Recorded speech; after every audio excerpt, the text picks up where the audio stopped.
cash, that was the vision. But they locked them up, cause they fear his mission. Dog Bitcoin Jesus, straight from the start.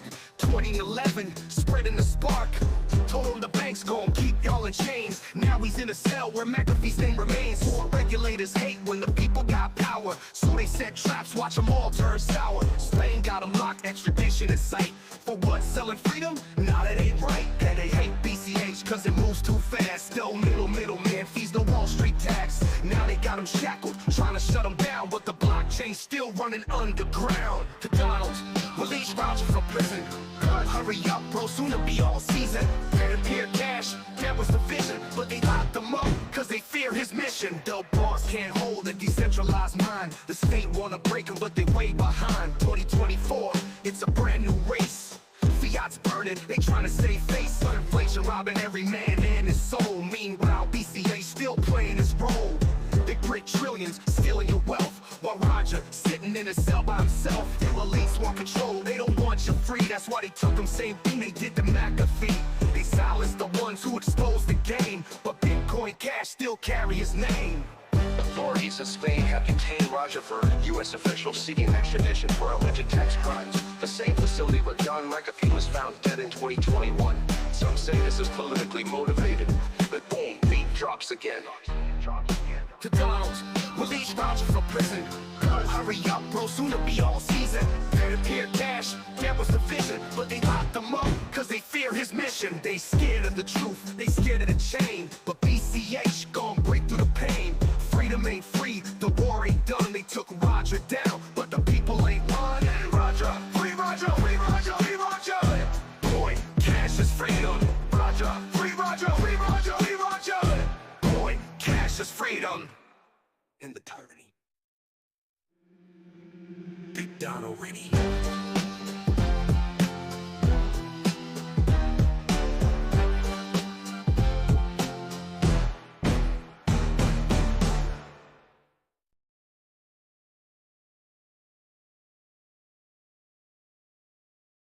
There will be no real non-controlled currency in the world.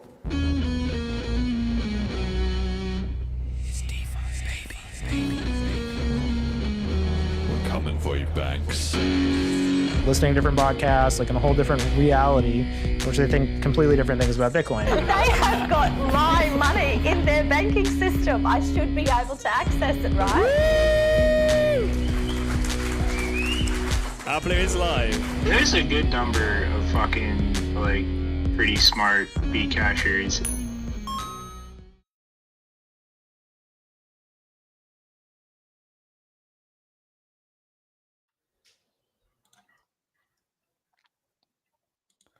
Hello and welcome back to the Bitcoin Cash podcast. Following Bitcoin Cash on its rise to global reserve currency, this is episode number 157. BCH Blaze and Layla lock-in featuring Jonathan Silverblood. Today is Sunday, the 17th of August, 2025. I'm your host, Jeremy. Jet is doing the producing. Quick check on the price. Pump it up. USD $591.21 for BCH.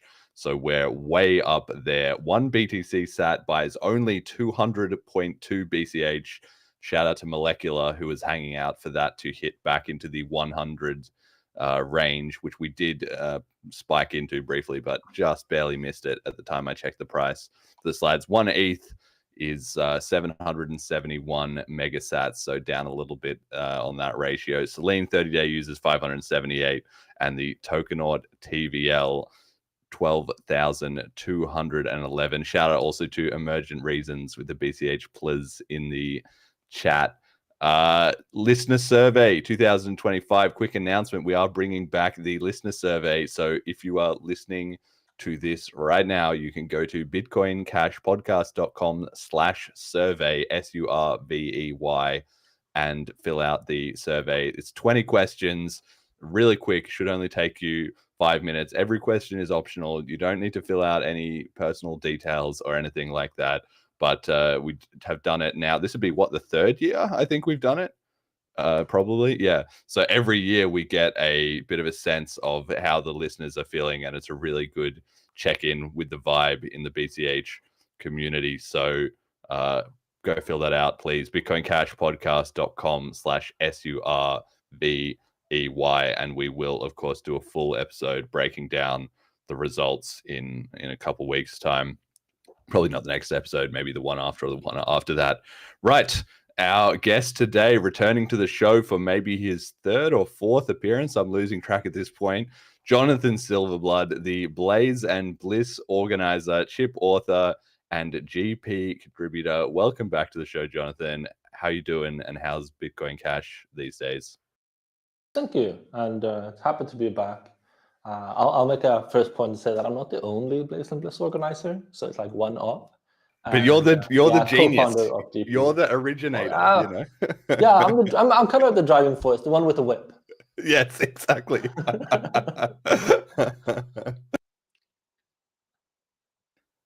Anyway, so that's you're the organizer of Blaze and Bliss. We'll get into Blaze in a second, but on the GP front, what's going on there? We're working heavily to get the native wallet going and the templating system going. We have made quite a lot of progress, but we have also taken a couple steps back with our lessons learned and are looking at alternatives to make sure that we don't settle into a given design before we have explored potential other options that may be a better fit. Other than that, of course, we're still working on BCH Bull and AnyHedge. There has been quite a bit of background changes, and so if you use the Bull and you liked it at some point and then stopped liking it, then maybe the things you didn't like have been fixed and you should go look again. Yeah, on that, I have not been seeing a lot of green premiums recently. Is that because it has grown to the point that people are just botting to grab the premiums when they go green, or is it because of a change to how the premiums are determined or the liquidity provider? What's going on with that? There's actually quite a lot of factors that all contribute to this state. So one of them is that we are, the liquidity provider is in a much more balanced state. So it doesn't have as much risk on either side. So whatever contract you do make makes it less balanced. And so it tends to be read in both directions when it is in that balanced state. Another one is that when we get green premiums, back in the day when we had fewer users and fewer people looking at the premiums, it could take a while before someone noticed that the numbers were there and acted on it. But these days, even small green premiums tend to get taken relatively quickly. Damn. Okay. Yeah. All right. Well, I guess that's good to hear. Yeah, it has some benefits and some drawbacks. Then, of course, the amount of liquidity available also matters quite a lot. One of the reasons that we are working on getting the native wallet going and that templating system is because we want to build a decentralized liquidity provider so that we can open the floodgates and let all the liquidity in, rather than having a situation where we are more legally tied to, in one way or another, the liquidity that's being provided. So anybody will be able to, I'll just be able to take some BCH and chuck it in the liquidity pool, adding liquidity on the maker side for BCH Bull and getting the fees that people are paying on the, there's those two fees. There's the liquidity fee and there's the settlement fee. So the settlement fee goes to you guys and the liquidity fee right now goes to the liquidity provider. But you're saying everyone can be the liquidity provider soon. Yes, exactly. The same way that anyone can be a liquidity provider on Cauldron. We'll get to a point when we have the tooling ready to make a good user experience for anyone to come in and be one out of a large set of micro liquidity providers for the BCH Bull or AnyHedge contracts in general. Would that be on a given pair, or am I just going to provide BCH in general? It's not exactly clear what the conditions and under what structure it will be, but it is guaranteed that it will be non-custodial, and that if there are options to be made, those will be chosen by you, not by us. Damn. Okay. All right. Well, I'm definitely excited for that. That is sounding really good. I was listening to the GP Spaces the other day with imaginary username talking to the Cauldron guys, and they were discussing the difference between BCH Bull currently, but not in the future, being a one-to-one match service. So you can't just have open liquidity versus Cauldron, which you can. Anybody can just go on there and add liquidity into any of the pools, and that has been probably one of the main reasons that Cauldron have been able to grow without putting a large effort into attracting liquidity specifically, although they are now doing that. Like they said on the show, they were already working with some partners in the background to bring that in.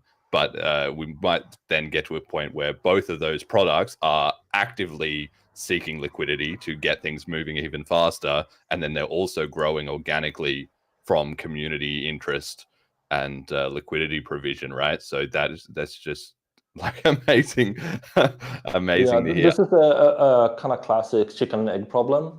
When GP started building AnyHedge many years ago now, the idea of doing decentralized finance applications in Bitcoin Cash was non-existent. Like it was something like, yeah, we should be able to do it, but no one is actually doing it.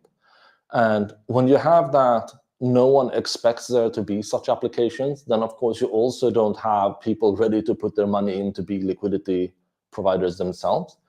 And so in the environment where we started, if we had not sourced liquidity by other means, we would have just failed and fell over. It would have been a nothing burger. But now that we have improved the scripting language massively over the years, and we've also added both NFT markets in form of TapSwap and fungible token markets in form of the Cauldron, and I'm expecting to see competition on these over the coming years. With that also comes the expectations from the users that they should be able to participate, and more users with liquidity wanting to be able to participate is going to be there and be available. So from an addressable market perspective, if you try to market a product or service to a very small group that you have no mechanic of growing, then it doesn't matter how good your product actually is, right? You saturate that market, and then you don't get sufficient enough volume to matter.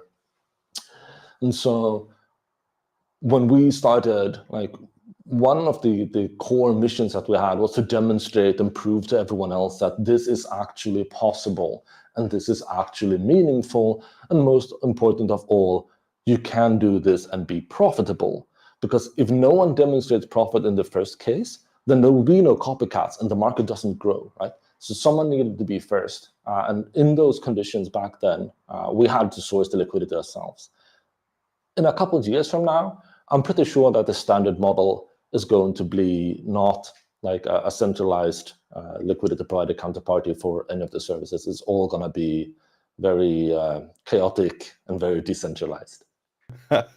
Yes, well, great to hear it. And like you say, it was just a different time. I think that's something people often really forget to factor into things. In fact, a lot of the promise of BCH is kind of still in the future compared to where we were 5 years ago. It's much more easier to see. It's much more realized in things like BCH Bull, in Cauldron, in the protocol upgrades, in the better wallets that we have, in the better tooling, in the growth of this show, in the other people who've come in. It's the same way, like you're saying, with the liquidity for promoting BCH.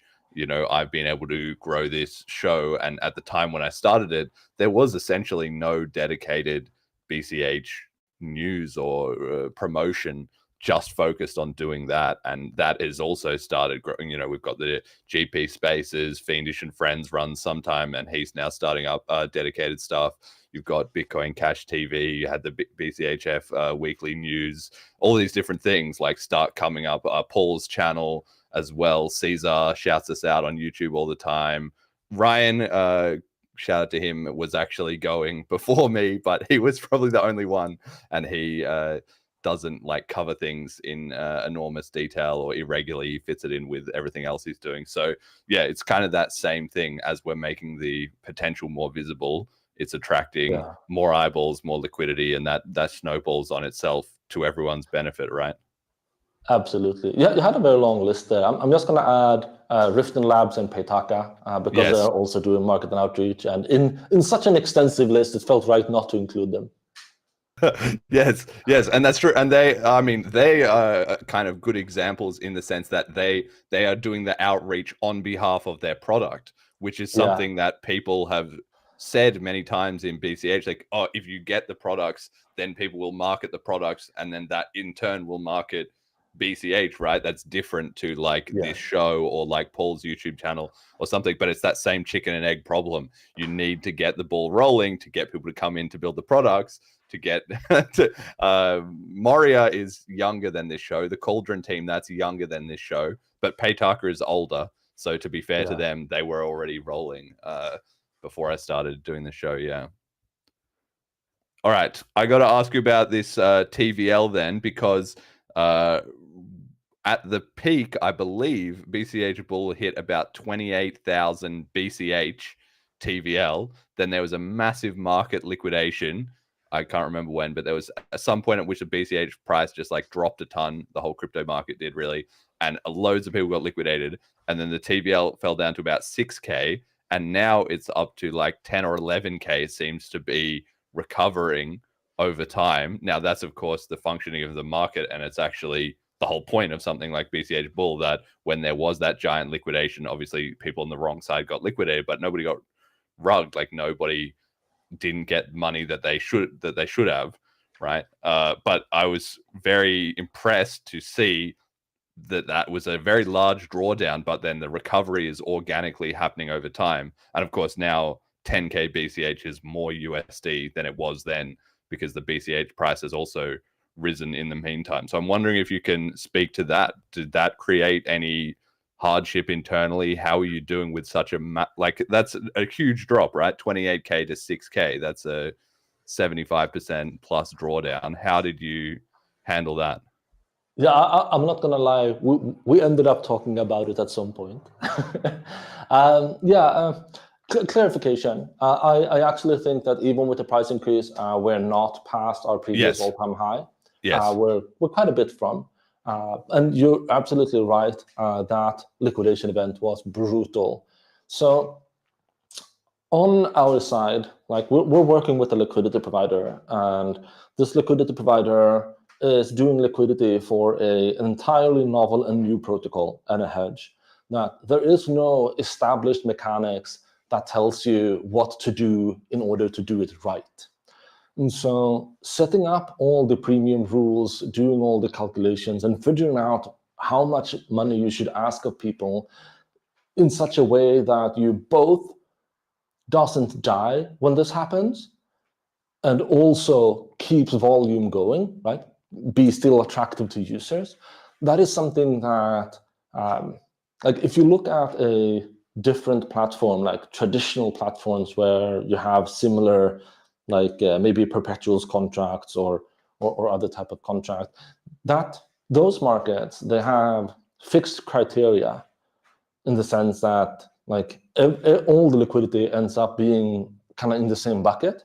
So maybe they offer a 3x leverage for a specific date, then all the 3x leverage contracts settle on that date, and all the liquidity balances towards that one point in future with the same leverage and the same conditions. And a hedge is relatively unique in the sense that it actually allows you to pick your duration like down to the second, how long you want it to go. And you can set your duration in multiple decimals. You can take whatever duration at. And so making an algorithm that works under these conditions is novel. It's new. It's something that we have not been able to find any like previous established body of work that tells you do this and you'll be fine. And so having a liquidity provider doing this and working and getting traction is kind of nice, but we always kind of wondered, like, will it survive an actual big drawdown, an actual big like bull market pop when it goes off?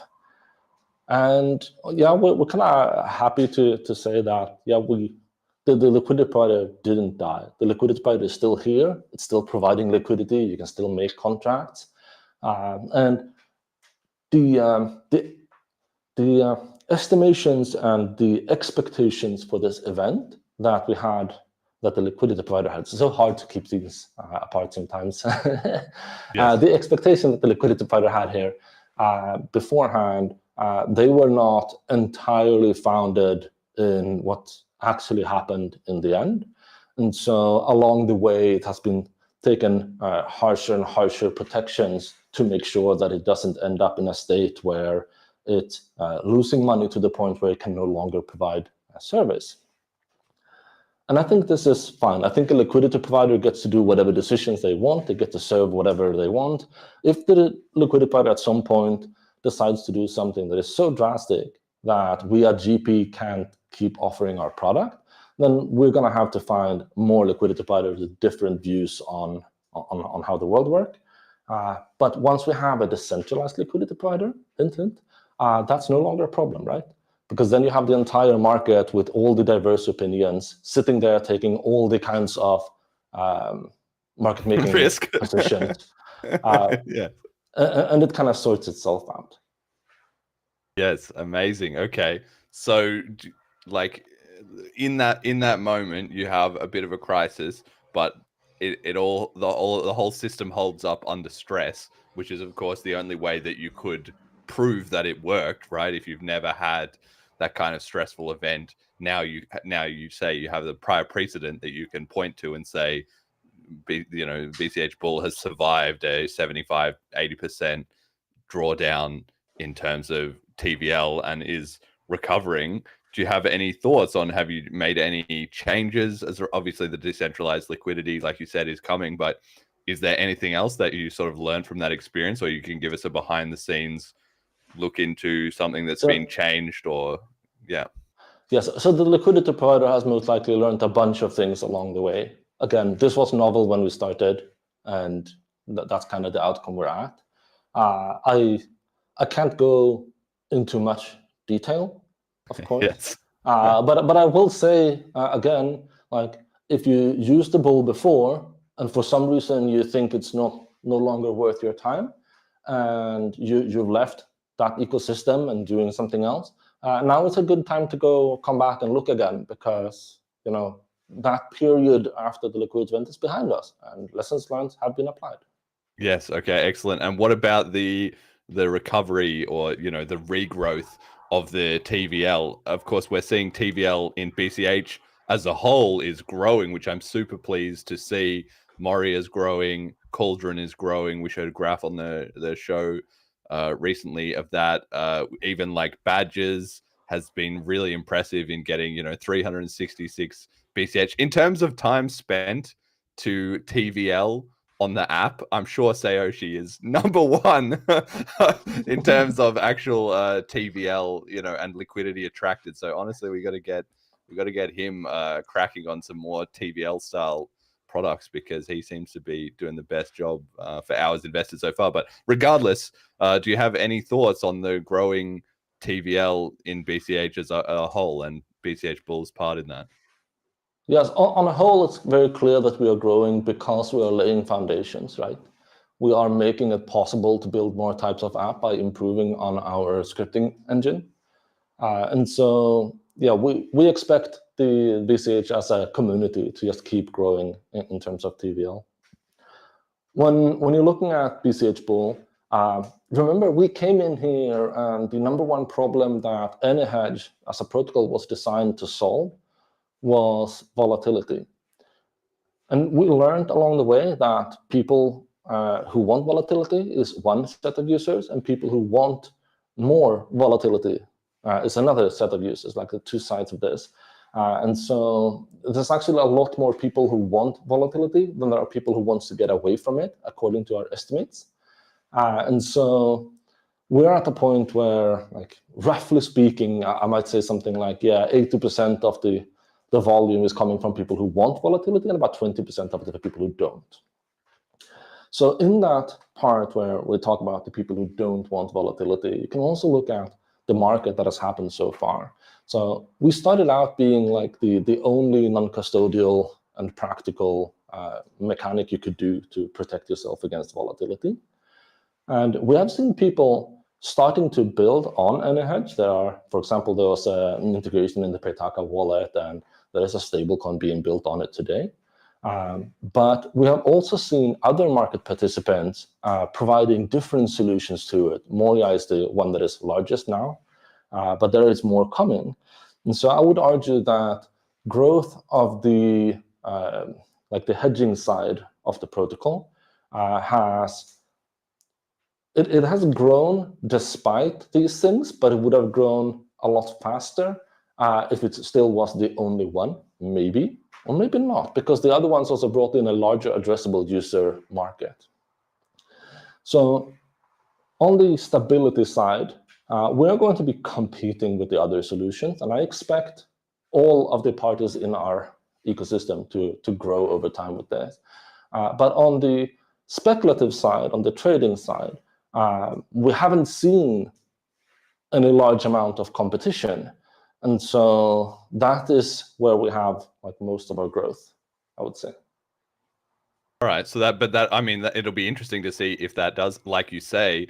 I'm also kind of expecting we have TapSwap, we have Cauldron, but we should probably see, again, as the user base grows at some point, we'll see different or better or alternative markets, popping up, competitors to those, and possibly also with the speculation side of things, BCH focused trading essentially. Well, we're still sort of waiting on BCH gurus to come out with their prediction markets. That could also be one thing in a similar direction, right? Yes. So actually, I can speak quite a bit on this point as well. So when we made AnyHedge in the first point, we ended up doing a lot of different things, right? We ended up helping source that liquidity. We built an automated settlement service. We built a front-end application. We built a lot of separate components to make this actually work.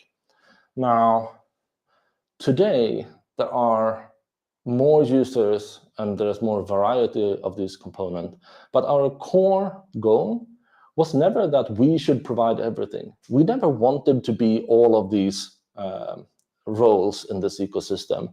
We wanted to deliver the AnyHedge contract and made sure that it operated smoothly and provided value to people.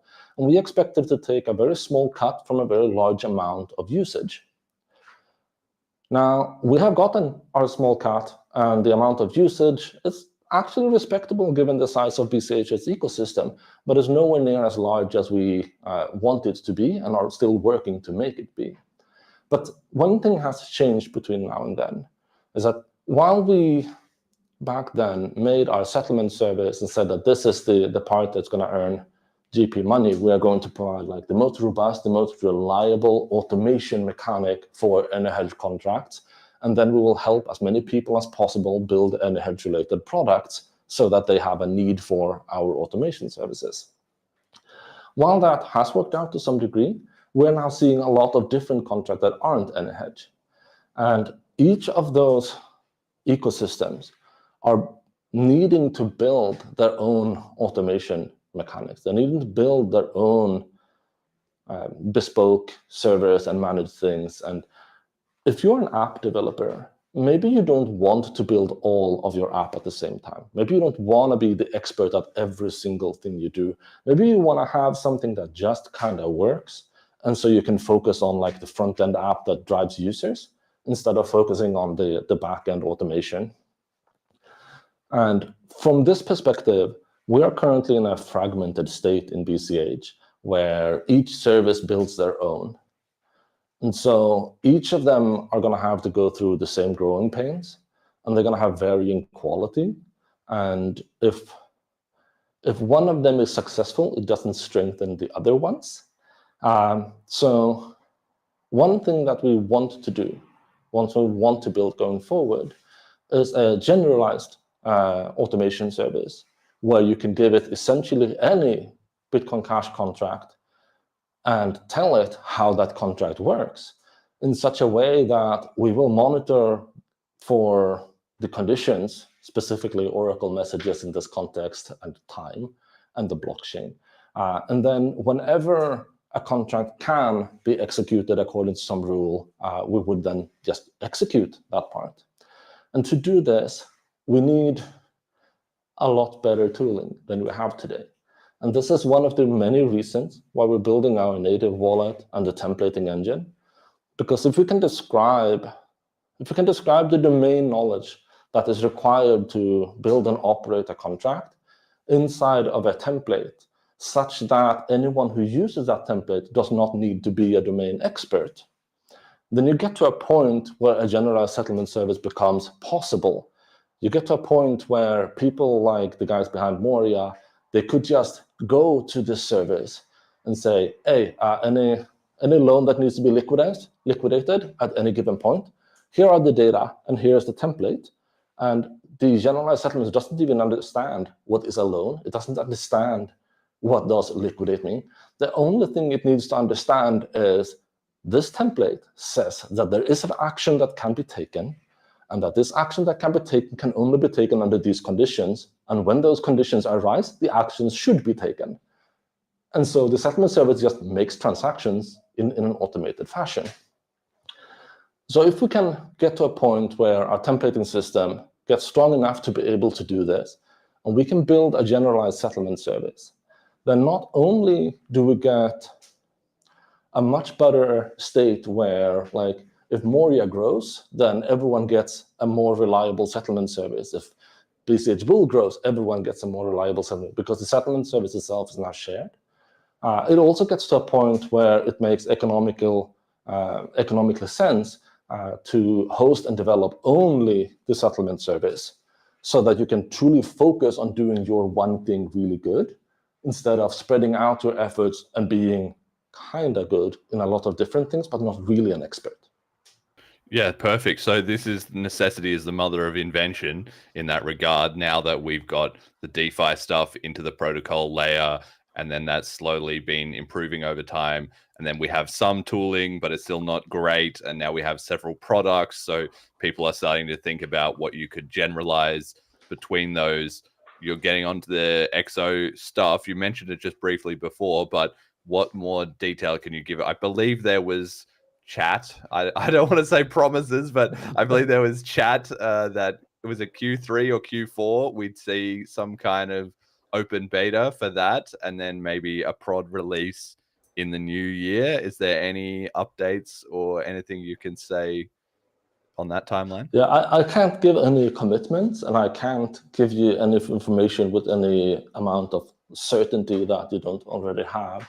What I can say is that what we have done is that we have built a wallet that can do some things, and we have built it on an architecture that looks in a certain way. And we are looking at other ways we could be doing this that might work out better.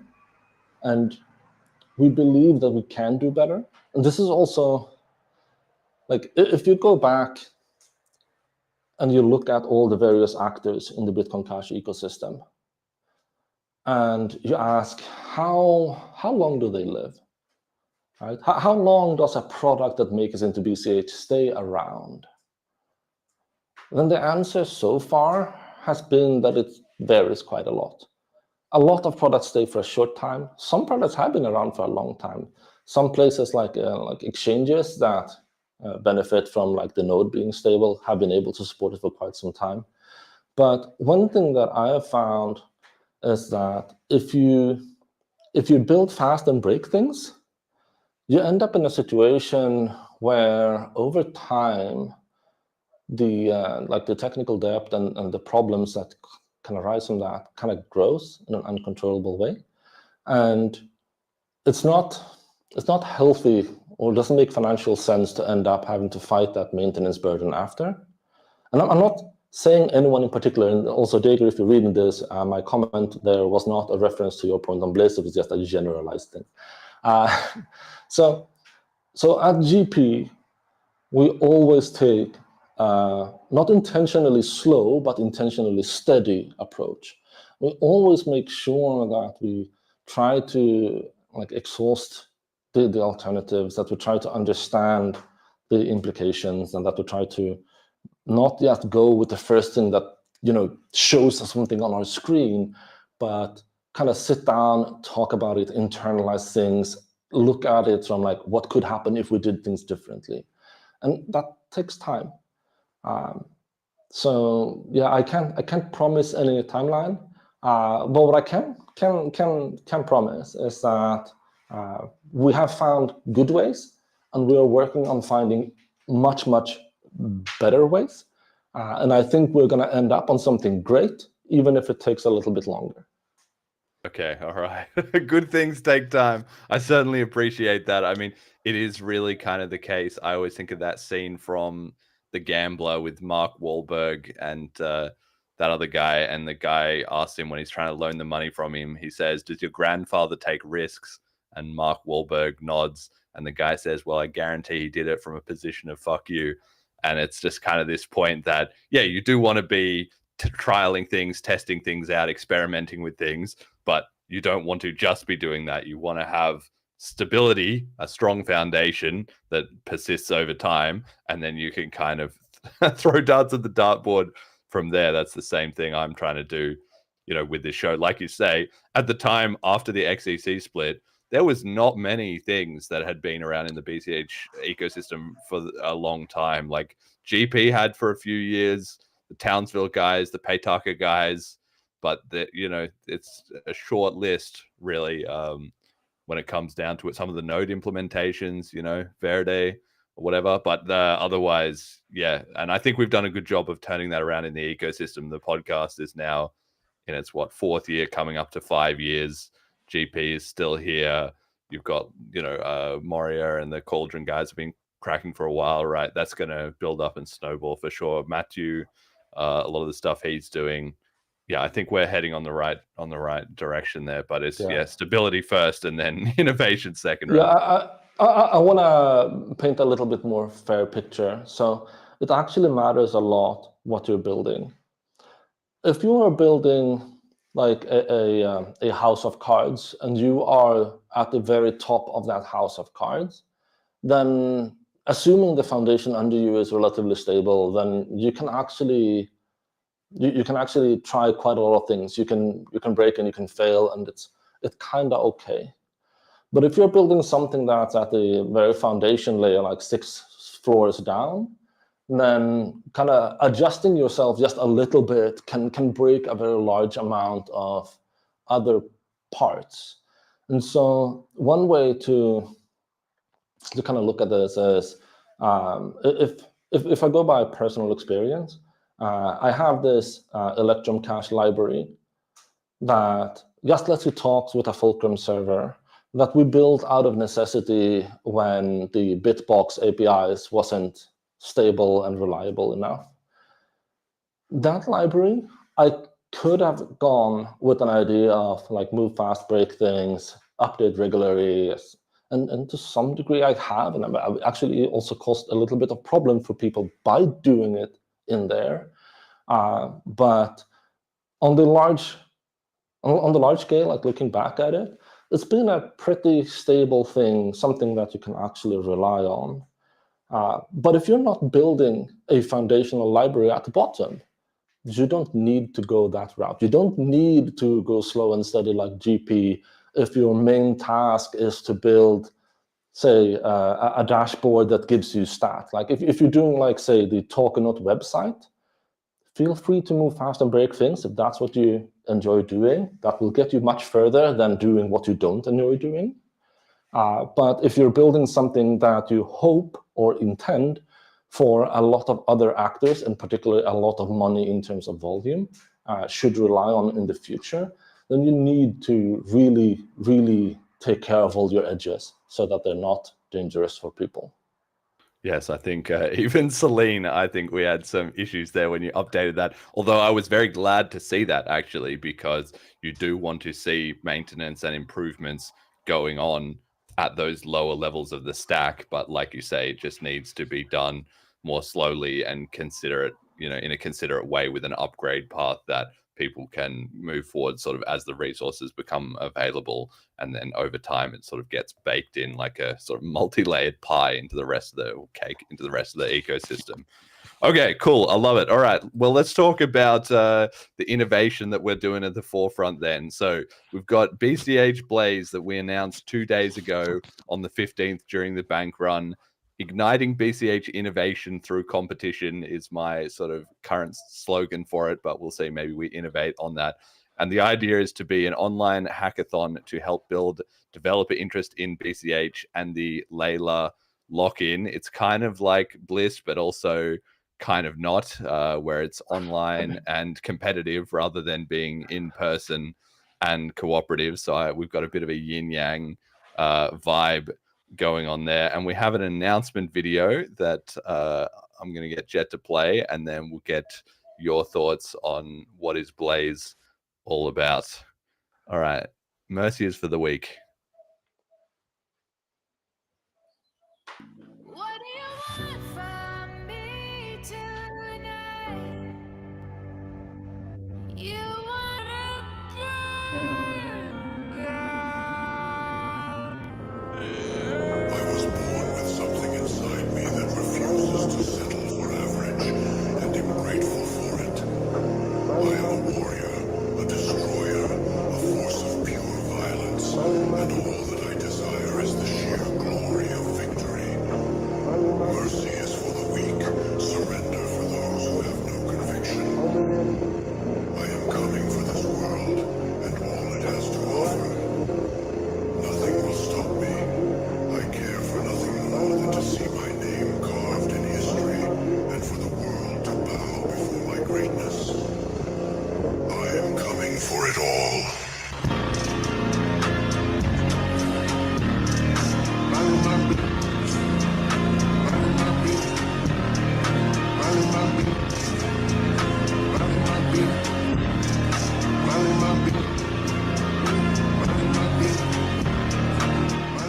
So for the listeners on the audio podcast, it's just a little timeline of events in BCH history spanning from the split with BTC in 2017 and then going forward to the present day, kind of synced up with the dramatic narration of BCH fighting through its different problems and eventually starting to gain momentum. So you're the mastermind, Jonathan. Tell me, BCH Blaze, what is it all about? It's hard to put a pin on it. So it's actually a lot of things on the side, but let me start by describing a nice feedback loop that I hope to achieve.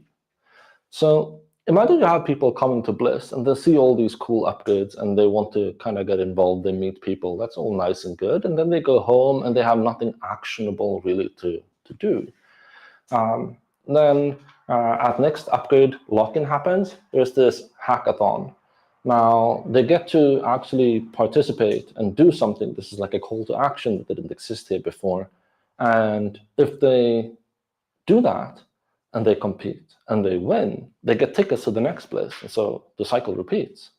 Now, if they are outsiders who are just looking into the BCH ecosystem and like they don't want to commit to going all the way to a conference, like flying tickets and paying for hotels for a coin they don't really care that much about, but they're still curious, they're still interested, then Blaze offers them the opportunity to have an online event instead. And they get to test and try, and if they don't like it, they walk away. But if they do like it, or they win, they get Bliss tickets, and so they come to Bliss next year, and the cycle repeats. So it's kind of designed so that we try to get this continuously growing, like Bliss tells you what's going on, what's the upgrade we have been doing, what can you do now, why are we great? And it's focused quite a bit on making sure that builders appreciate that conference. And then on the Blaze side, they get to apply everything, and if they, I've gone through that cycle. So I think it's a nice thing. The other thing is that Bliss is very much a celebratory thing, right? It's a pat on our own back saying, hey, we did good. We got here. We should be proud of ourselves. But that is not very inviting to external parties who weren't there to do the work that led to this result. They don't feel proud of themselves because they weren't the one that made it happen. And to some degree, that can be a barrier to entry.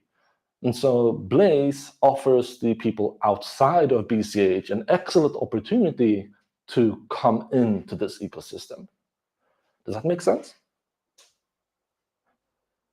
Yeah, definitely. I mean, so just to give a little bit of background for anybody wondering, so Blaze is being run by you, by me, by Ryan. So that's the Bliss team, and then we also have Jerry has come in to give us some more expertise on the hackathon side. So we've announced it now. It's being open for registration on the 1st of September, and then the actual hackathon will be from the 15th to the 23rd of November. So it is timed with the lock-in for the upgrade, which I'm calling Layla because the BCH community seems to like that name. I floated a couple of names in the We are calling Telegram it chat. Layla. It is We're Layla calling now. it Layla. It's Layla. Okay, well, good. I feel like I haven't seen anybody who didn't like that, but for people who didn't see that all kind of start, the idea was the upgrade is,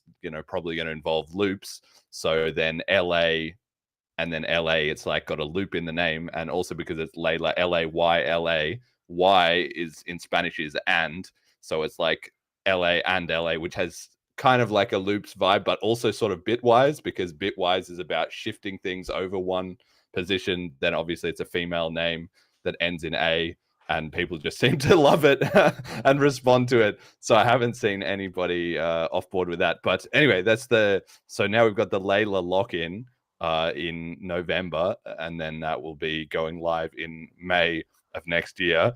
The desired team size is 1 to 4 people, and we're going to have at least 11 BCH in prizes, which is fixed in BCH actually. So as the price has been going up, the value of that has also been going up, and teams will be required to use at least one of the 2026 chips on the testnet and chipnet in the lock-in, and then hopefully to be able to go live and actually roll it out in production for May. Can you tell me a little bit more about that aspect of it? Some sort of more detail to the event like that. Yeah. So sometimes it can be very hard to explain to someone else like why this upgrade is good. Why should we have loops in BCH? Right? It's not because you want to sit in a car and drive around a house. That's something a normal person might relate to, but it's kind of non-tangible. It's like hard to pin down. And if you're a programmer, it kind of makes sense. No worries if you're a programmer. But for most people, how do you explain like what's a value proposition? And so when you're running this Blaze competition that uses these upgrades, you shift the explanation away from being the technical, you can iterate over this thing 5 times. And instead you shift it to, you can do these recurring payments that you couldn't do before. Or you can have this dashboard that aggregates data on chain in a way it couldn't do before. And so you start getting like practical uses that people can relate to.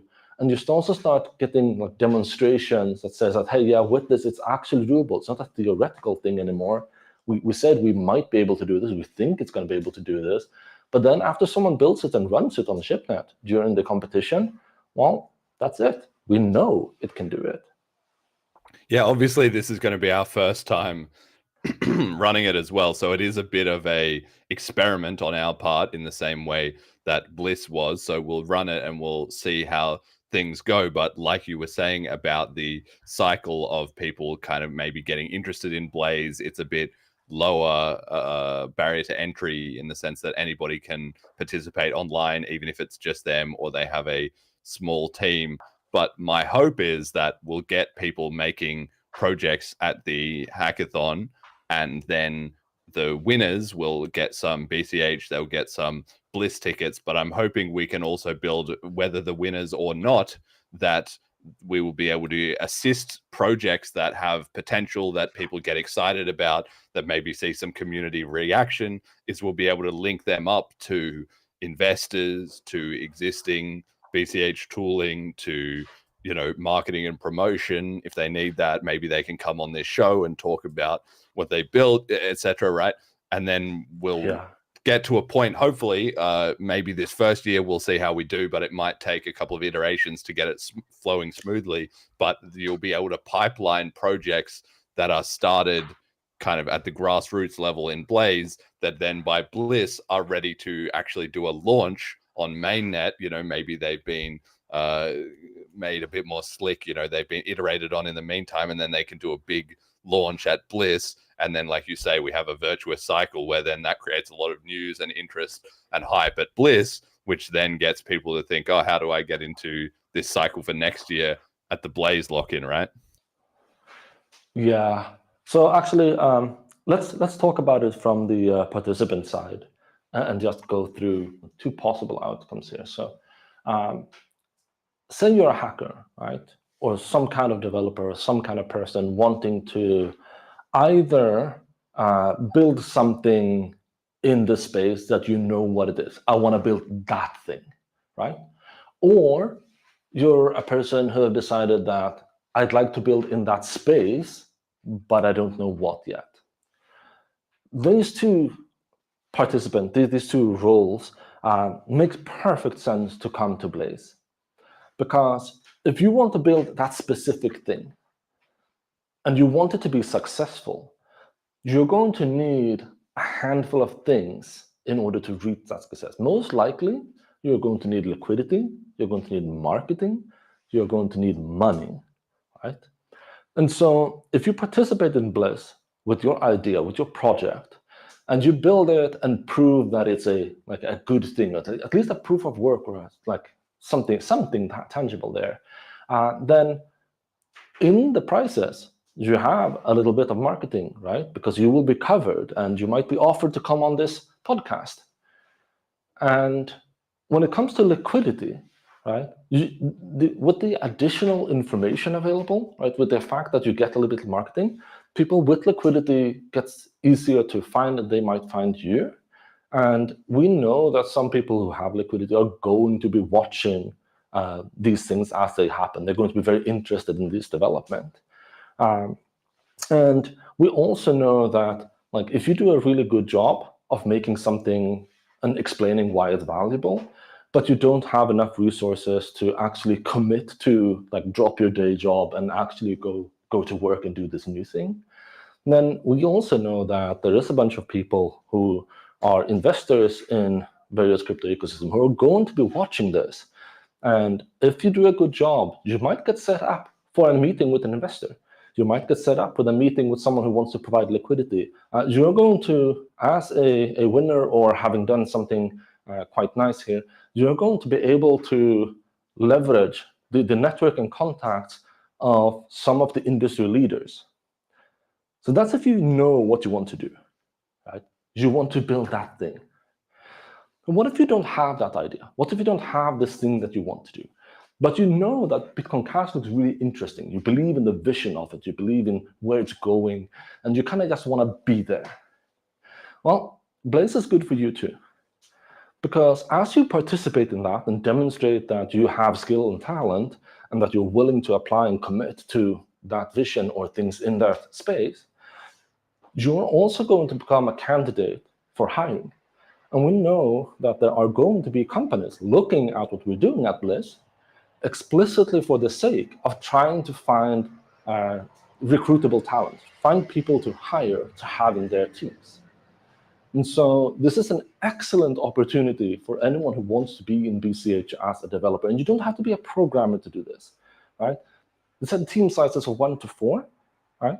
So if you're really interested and really good at some other required part of building a product or service, say you are good at marketing, say you are good at management, say you are good at administration, say you're good at finances, it doesn't really matter what it is, you should maybe register and go see what ideas pop up on the DoorHash platform, see what other people are talking about and doing, and see if you can join a team. because it might lead to a new job for you. It might lead to personal fulfillment. It might lead to actual investor money or the resources required for you to build the thing you want to do. Yeah, you could definitely make some new friends. And like you say, we're going to be trying to do everything we can, obviously, to help people who, are coming in fresh. So if you're coming in fresh and you want to bring some team members, please do that. But also, if you're just kind of showing up and you're like, this is the skill set I have, well, there's going to be other people that are going to be looking for team members to fill slots, or maybe, you can make a team with several other people that are in a similar position, and then it'll kind of go from there if you win a prize. So the prizes we have slated at the moment is first prize 5 BCH, second prize 3 BCH, and third prize 1 BCH. Also 1 BCH for a community voted prize, and then we're going to have some amount of prizes that are bounties on doing specific challenges or using specific technology or building a specific product or something that somebody in the ecosystem really wants to see. Which brings us to sponsoring as well too. We have some sponsors already, but we are open to more on several fronts. You can, of course, get in contact with myself and Jonathan if you want to be a sponsor of the whole event. You can do that. If you want to sponsor a bounty for a particular type of project, or there's something that you wish someone would build but nobody has, well, this is kind of a cheap way to get the opportunity validated, because if you put even just a small bounty, that will already create the stakes for somebody who's already going to be at the hackathon to maybe think, you know what, I'll go for this, and then I've already got that bounty in the bag, and then they could potentially be the collaborators that you need to launch this idea more seriously. Or if not, you can see what their attempt is, where they run into problems, what impresses you about it, what doesn't it. So it's giving a lot of scope for people in the ecosystem to sort of trial launch ideas they want without even needing to go to all the effort to find talent and all that stuff. You can just straight up do that. And there's also been suggestions, we still need to organize this, but that we can also have a prize pool that anybody, maybe we'll just put up an address that anybody can just donate into, and that will also go into the prize pool, perhaps split into first, second, third. We already had people asking, like, I would love to, crowd fund the prize pool and make it bigger in order to attract more interest to Blaze. So I think we'll do that as well. Do you have any comments on the opportunities for sponsors, Jonathan? Yes, I do, absolutely. But before I go to the sponsors, I kind of want to talk about the prices a little bit before we kind of walk over. So there's also a potential for at least one unknown prize that we're not going to share yet what it is. We'll share it sometime in the future before the hackathon actually kicks off. But we have some ideas that we're working on. So I'm just hinting that there's going to be more. And also, if you are a person who came to Bliss like last year or the year before that, and you had a good time, and you really like Bliss, then you might want to go to the hackathon and win a prize. Doesn't matter what product you build, or anything like that, because there's going to be some pretty cool Bliss tickets that will not be identical to the other Bliss tickets. They're going to be unique to the people who participate and win at Bliss. What they are, we haven't really decided on yet. We're still thinking about that, but they're going to be unique and they're going to be standout. Yeah, so we'll have some, Bliss tickets also in the prize pool. So you can, of course, win those. Obviously, if you do win the hackathon and you are getting interest from people around that idea, it's a perfect segue, as Jonathan says, to actually come along to Bliss and then be there in person and probably meet a lot of those same people who you'll need to collaborate with. Of course, you can also always just resell it on the secondary market, so there's no like lock-in or anything like that. Talk to me a little bit about as well, we're going to do a live stream. So this is going to be an online focused event, which means people can join in from anywhere in the world, but also we want to serve it to the audience anywhere in the world. We obviously do the live stream for Bliss, but a large part of the experience there unavoidably just you have to be there kind of thing. With Blaze, it's not necessarily going to be like that. It will be that anywhere in the world you can watch the stream and be a part of the action and excitement. And given especially that it will be operating over like a whole week, the hackathon itself, but also in the lead up and the judging and afterwards for people in different time zones, can you speak to that maybe this can help us to hit a more global audience? Yeah, so the Blaze event is a competition, right? So it also has a certain you have to be there charm, in the sense that like if you're there and building, you will see a very different view of it than if you're looking in as an outsider. But I will say that over that week and sometime before it and maybe sometime after, there's going to be a bunch of media coverage. The people who participate, we're planning to do some interviews, check what products they're doing, like what their biddles are, and there's going to be how to say this. So I'm not sure if we're actually going to do like a 24-hour a day, 5-day long stream. I don't think that's the case right now. So what I think we're gonna have is we're gonna have some coverage before. Maybe there's a workshop or two where we cover like how to do things within these ships and how the tooling work, and that would be live stream and commented on. Maybe we'll interview the people who are participate. Maybe some of the people who participate are noteworthy in some way. For example, if you go look at the hackers, the people have already signed up and say they are interested and they might do something. You can find that one of them is a previous winner in a different hackathon that had like 440 people in it, I think. And so it might be someone worth interviewing at like, hey, well, what makes you interested in Bitcoin Cash? And kind of like see what is it that we are doing right that makes people want to come to us. So that is interesting perspectives to get.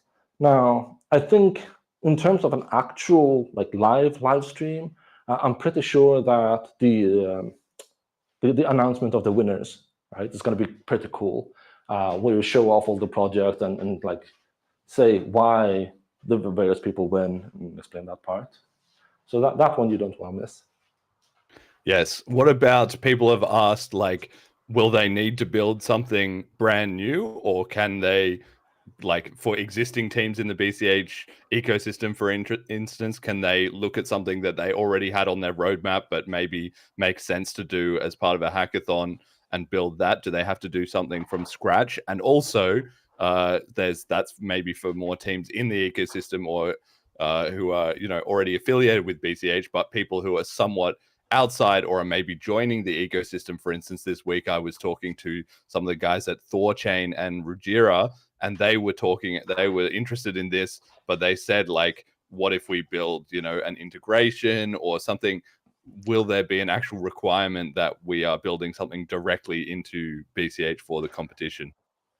So if you're going to participate, you don't have to start from like scratch, right? You don't have to go back to zero. You can build something on top of a product you already have.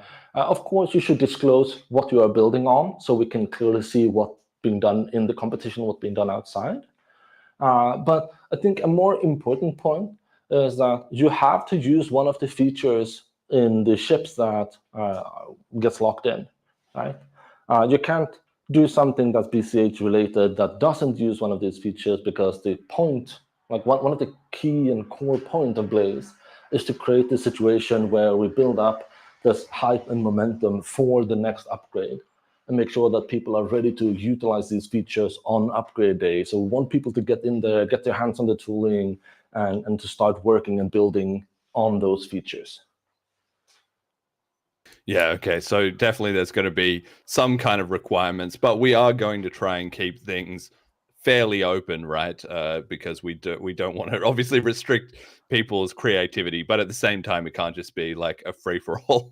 There does need to be some actual tie into BCH. Yeah. So actually, like, look, if you go in and you try to build something and it doesn't, really need the features of the chip lock-in, then in theory, you could just put an empty loop in your contract and say, hey, my contract has loops now, right? You can technically do that. But Loop, I'm just going to give you a heads of advice. We have 3 people set up as judges, and potentially a secret one coming later. But we have 3 people set up as judges right now. And these are people who know what they're doing. I'll give you names in a moment. So if you try something like that, they will likely look at your product and say, not a very interesting use of the new features, and they won't rate it high. And therefore, your chance of winning gets to be quite low. So on to who they are, okay? So one of them is my co-founder, John Nero at GP, and he has certain peculiarities, things he likes and things he dislikes. And so when you're building your product, it might be worth it to take into consideration things like maintainability or clarity of intent when you're writing your code, so that it's not becoming too hard or too sloppy. Of course, it's up to you how you do. That's one of them. And then we have ZQuest, or Josh Ellithorpe, previously worked at Coinbase, good infrastructure guy, good guy all around, of course. And he's very technically capable. He's built things all the time. And from his perspective, I think he said maintainability is one of the core things. Right? And then the third guy is Kalen Pugliano, one of the developers on BCH and today, and also the main developer of Fulcrum, the indexer that a lot of us are relying on. And he is really hardcore in terms of programming, in my view, much more deep so than I am. And so I think he's going to look at things and like if it's poorly architectured or if it's unnecessarily unoptimized, like you're doing something that you really don't need to do. You could just done this in 2 lines. Why did you do it in 40? Then he might look at that and, not be so happy. But on the other hand, if you do something really clean and really good, yeah, that's the kind of thing he probably likes.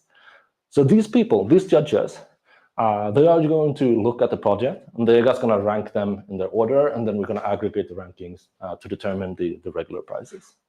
Yes, and maybe we'll see, but also if we do, a community-funded pool or something like that, maybe we can also have a couple of community judges, or perhaps even you and I, Jonathan and Ryan and Jerry, can perhaps help distribute that funding so that there's also a balance of, everything is not funded purely on deep technical considerations, but maybe some funding can find its way to things that are, a strong marketing idea or that have a very good pitch or something like that. We will try and balance those considerations as well too. Of course. I think John is probably the one that is closest to that because he looks at sustainability very clearly too. So if you're trying to demonstrate a product, he might look at that product and ask like, yeah, but is it actually sustainable? Will you be profitable and will you survive?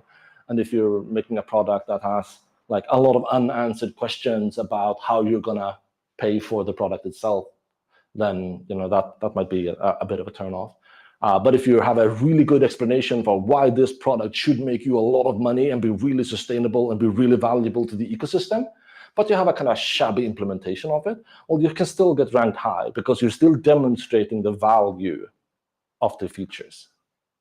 Yes. Is there anything else you want to add? We're going to talk about the upgrades in a second. So besides that, is there anything else you want to make a point on before we move on? Yeah, we kind of missed the sponsor side because we jumped between things earlier. So I'll go back to the sponsor side. So before we started organizing Blaze, we made sure that we had a commitment from sponsors that covers the minimum cost that we need to pay in order for it to be executable. But in the coming months, we're actually going to be looking for more sponsors. And if we do get more sponsors, that might mean a larger prize pool, more interest, more people coming. And it's also, if we do get more sponsors in, we can start paying the people who are working on it so that they keep up the interest and want to do it again next year. Yes. Okay. So if you are interested in sponsoring Blaze, either because you want to get some marketing out there, and there will of course be opportunities to do that on the live stream, on the website, in the promotion leading up to it and so forth, or if you want to get the inside track on talking to the actual participants at the hackathon, potentially to hire them to work on something that you want to work with them on, then definitely get in touch with us. Also the same for the participants. If you're confused about anything, you have any questions, of course, you can message me, or you can message Jonathan. You can go on Twitter and talk to the BCH Blaze account that we have now. We have a Telegram group. Those are the places to land and start asking questions. And then the signups is going to be on the Dora Hacks page as well, which is a new platform that we're experimenting with for running hackathons. So all of the information and such will be there.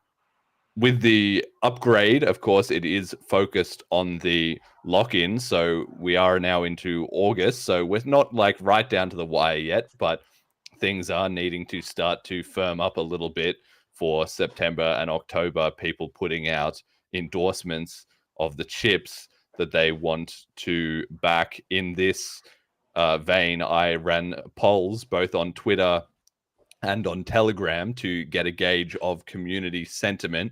I have some here for Loops, Pay to Script, Bitwise, Functions, and I also ran one for 1 minute blocks under the condition that it was not for this year, but just to gauge interest for a following year. Jet will scroll through these on the slide so that people can have a look at the numbers there. I'm not going to read them all out, but the headline sort of news is that Loops has about 3/4 of respondents on board with doing it, including 15% that were a bit unsure and needed to read up more. So it seems to have very, very strong interest. Pay to Script also had about 62% to 65% favoring. Bitwise 73%. And Functions and 1 minute blocks were noticeably less popular or less certain at closer to 50% or just a little less. In the high 40s, actually 1 minute blocks even edged out Functions in terms of its popularity, which surprised me. I don't know what you make of these numbers here, Jonathan, but I was personally actually quite surprised to see the interest in all of the upgrades was as high as it was. I expected maybe Loops to be, higher and so forth, but the community does seem very like innovation minded and very actually pro upgrade at the moment, which I take to be a signal that because the previous upgrades have gone well, have produced results, like there hasn't really been any problems, like that confidence is building. And when you poll a large group of people in this way, you're more likely to get a kind of silent majority or a conservative segment who think, let's I don't really understand this, or to be a bit confused. But I was very surprised to see actually how high the numbers are, and particularly for Loops, Pay to Script, and Bitwise seem to have very, very strong support, and even Functions and 1 minute blocks both getting a good representation, if not sort of an overwhelming majority. What do you make of all these numbers and where we're at with these different chips? Yeah, so I'll start by saying that like these polls are to the general public, and that includes a lot of people that potentially aren't even the Bitcoin Cash ecosystem. Yes. Even in competing ecosystems. So I would actually argue that it's likely that the numbers are even higher and even better. And I'll explain why. So as you said, it looks to be innovation minded, like people appreciate, embrace innovation. And I agree, people are absolutely demonstrating like a hunger or a desire for improvement. And if you look at past improvements, like you said, it kind of paints a clear picture. So we had a bunch of upgrades before the chip process, and some of them added value, some of them added less value. It wasn't very, very clear on everything, but what was really clear is that we fractured, and we fractured, and we got smaller, and price got worse, right? That was really, really clear.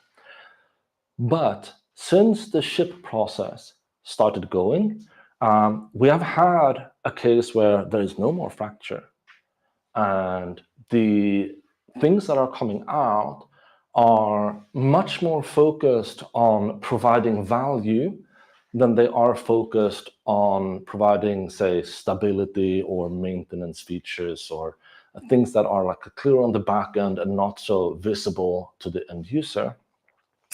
And I'm not saying that those things are less valuable. Not at all. I think they're really valuable. But I am saying that if you look at the things that are coming out, people are seeing more visible, more tangible improvements coming out, and they're not seeing the fracture. And so if you then go back and you look at, like, how did this happen? Then you see that the native introspection and the first big in chip, they came from Jason. And the cash tokens came from Jason. And he has done a couple more before this year. And now he's putting up 3 or 4 of them. And he has managed to succeed at getting strong consensus for his upgrades this far. There's a few that he has conceded. There's a few that have walked back. But that is also a very, very valuable signal. He chooses to walk back when it's not right. He chooses to take longer. PMV3 is no longer here, right? And so we get this confidence in the things that he is proposing because he has repeatedly shown us that he is willing to do the very heavy work of argumenting for why, of figuring out who is involved, of going through all the technical details, of setting up all the stakeholders, talking with all the people. And as one of the parties in the ecosystem that tend to be a stakeholder in most of the things that happen because I'm in GP, I can say that Jason does come and talk with us. We have meetings and we talk, and he has meetings with other people and they talk. And it's really nice to have this active collaboration and communication where we're willing to take a step back, we're willing to listen to each other, and most importantly, we keep improving the things that we have, and only when they are actually ready are they ready. If they're not ready, they'll wait a year, they'll wait 5 years, they'll wait for however long it takes. Again, PMV3 is no longer here.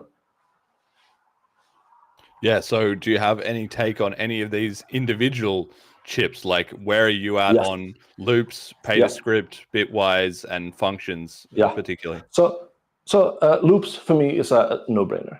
I know there has been like a controversial point about adjusting a base cost there in the recent days, which have also gotten resolved, is being broken out into a separate chip, and that chip is going to be evaluated on its own. But loops to me, it's a no-brainer, right? It's just a loop. And the risk that loop carried was runaway cost. But we don't have a runaway cost scenario because VM limits applied. And so that kind of solves itself. So I would almost say I'd be furious if loop doesn't make it through, because it's so obvious to me that loops is a really good thing that everyone seems to like. And I think when the stakeholder list comes out, all the people who are on the edge are probably going to just align with what that stakeholder list says. And I know that it's a really good situation. This is me speaking personally, by the way. GP's opinion, GP has made public elsewhere. Public statement, yes. The bitwise side is kind of similar. I mean, it's not as big a clear value proposition as loops. Loops are much more practically useful. But also, bitwise doesn't really have that many things that can go wrong. And so I think bitwise is also one thing that we really should enable, and the community seems to agree, and I'm pretty sure it's going to lock in. It's one of the 3 that we have on the Blaze, the DoraHacks website for Blaze, as listed as these are the ones we're working with. And the last one was pay to script, right? Yeah. So pay to script is a little bit of a more mixed bag because it bundles a handful of somewhat unrelated things, but they're also kind of related because they support the same purpose, the same thing that the user wants to have from it. I'm interested. I'm very interested in where pay to script is going to go. I don't know if I have a direct use for it myself, the actual pay to script side. But I do have uses for the like the increase in commitment size in the cash tokens. So yeah, I hope pay to script hash activates, but I hope pay to script activates because the community is all on board and wants it, and so that there are other people that have stronger needs for it than I personally do. I'll also make one more mention in pay to script hash, in pay to script ship. There is a clear and very distinctive statement that says that these scripts shall not have an address format. There should not be a well-defined, clear way to go from this script to an address that people can send money to. And I think that is something that, like in retrospect, with the information I have today, I would argue that maybe we should have done this for P2S to begin with, P2SH to begin with. And I say this mostly because I have one piece of information that most people here does not, and that is the native templating system that I'm working on. With that, the need for addresses kind of goes away and works in a different way. And if we don't need the addresses and you don't have a natural point where you send money to arbitrary unknown log scripts or arbitrary known log scripts, in the case of PTS, then it kind of makes sense that, like, if one wallet wants to do something that is kind of special, and all P2S arguably could be considered kind of special, then the wallet that has information on what they are doing should be the one who kind of decides if someone should be sending money to it or not. Take, for example, if you go find an edge contract that someone else had on chain and you send money to that contract, it doesn't work. The money has got locked there. And that is a sink. And that is not a good user experience. And there are people who are losing money to some degree over like poor use where it's manual, where it doesn't have to be manual. We can build better systems. So yeah, I'm looking forward to pay to script, assuming that the rest of the market here also, or the rest of the stakeholders also look forward to it. And there are things in there I would personally like to use, but not all of them I have an urgent need for.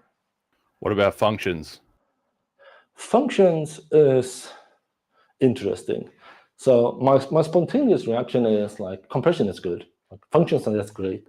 But the more I talk with people who are more technically minded and better educated than I am, the more it's clear that it's a double-edged sword. You can do things with them depending on how they are made that are not necessarily only good. They might be only good, but we can prove that they're only good today. And so I'm a bit torn.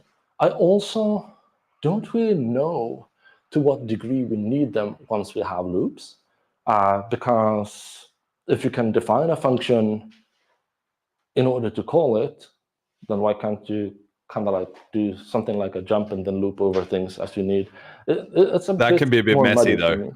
Yeah, that's a bit of messy. course it's a bit messy. And the functions are a great way, particularly when optimized through a compiler, right? Then functions make a lot of sense. And in those cases where they are compiled down to the bytecode, you don't really need to worry as much about the edges. The problem is that the blockchain does not enforce that you use a compiler, and therefore people might be using them in ways that may be bad. It's a lot of theoreticals there. And as you hear, I'm not very strongly confident on this matter. And that is also respected in the community, not being very strongly confident. So I think eval, I would be happy if the stakeholders align and said, yes, this is a good thing, or this version of it we all agree on. And I hope they do, because many people claim it's really valuable to them. And I don't want to stand in the way of other people's value. I want BCH as an ecosystem to jump on the fucking rocket ship and fly away. So we need to kind of thread a needle there. But yeah, it's not as clear. And then the last one, the faster blocks. I absolutely want faster blocks. I know that there is more controversy on the faster block side. It's one of the previously enshrined parameters in the way the blockchain works, inherited from Bitcoin. It makes us less Bitcoin-esque if we remove it. But to be honest, I don't care. I don't need to be Bitcoin-esque. I need it to work. I need it to be fast. I need it to be in a way that makes people like my grandma not have an issue with it. And I hit long block times, long confirmation times. I'll argue multiple times every week. Every single week. And I know most people don't, because most people don't live off Bitcoin Cash, but I happen to do. I happen to make a lot of transactions because that's how I live. and I hit it all the time, and it's no fun anymore. I've grown tired of having slow blocks. Now, would I want it even if it had a bunch of bad stuff with it? No, absolutely not. Would I want it if I didn't know about all the good and bad stuff? No, more research, please. And I can't see a way today where we go from now to lock-in, where all the work needed to convince me that it is an unanimously good thing will happen. I don't. Yeah, see this one that isn't happening. proposed for this year. Just to be clear, Yeah, I know. I ran the know. poll on the premise that it was Yeah, but I speculative wish for it next was. year. I wish it was, and I wish the ship author and owner of that had done more of an effort, because I really wish He's we done a had pretty good effort. traffic Shout laws. out Bitcoin Cash orders. Yeah, absolutely, absolutely. Kudos, hats off, man. But it's still not enough. You can run 90% of the distance there, but if you don't run the last 10%, then you don't get there. But I think that's partly on the community side as well too. That's been one of the most interesting things. If you look at these polls, I found this very interesting, that 1 minute blocks was actually more popular in terms of, just barely, in terms of yes, let's go for it, than functions. It's actually more popular there, but it did also have, and it even had less people in the maybe camp, but it also had more people who were like an active dislike. The just and maybes doesn't matter as much as the dislikes. Yes. Dislikes are much heavy. If someone has a strong reason why we should not be doing something, then we really need to address that reason in extreme detail and carefulness before we take any kind of action on something. And there are cases where people have done this, and we've gotten to the conclusion that no, your arguments are not valuable enough, and they are maybe nonsensical in some cases, and we've done things disregarding some dislikes. But that's usually been like 1 or 2 persons out of a set of thousands, and their concerns have been clearly documented and like raised to the surface so that anyone can look at them well ahead of lock-in. So I'm not any problems with that. But if you look, like right now, I'm looking at the screen and say 1 minute block, and that's 16% dislike or pessimistic, or 14.5% in the other one. If you go back to Op Evo, or go back one step, I'm pretty sure the numbers for dislike are much smaller. Yeah, 0% and 5% rather than 16 and roughly 16. So yeah, I don't think 1 minute block times is ahead, actually. I think 1 minute block time is behind, because it has more contention it needs to deal with. Yes, but it was, I agree with that, but I also think I was still, again, I've been surprised overall at how positive on these polls, like this was the most disliked one. And even then, if it's 16% disliked with, 5 or 10% unsure, so let's say 20% of the poll recipients who had a preference went for, I'm kind of strongly against that. That already strikes me as fairly low in terms of if we have another year, because some humans are conservative, right? There's always going to be some element of, I don't like this because it's different and it's new. So there's always going to be a convincing, process. And then sometimes obviously people have good reasons and something should be stopped. So there's both of those cases, right?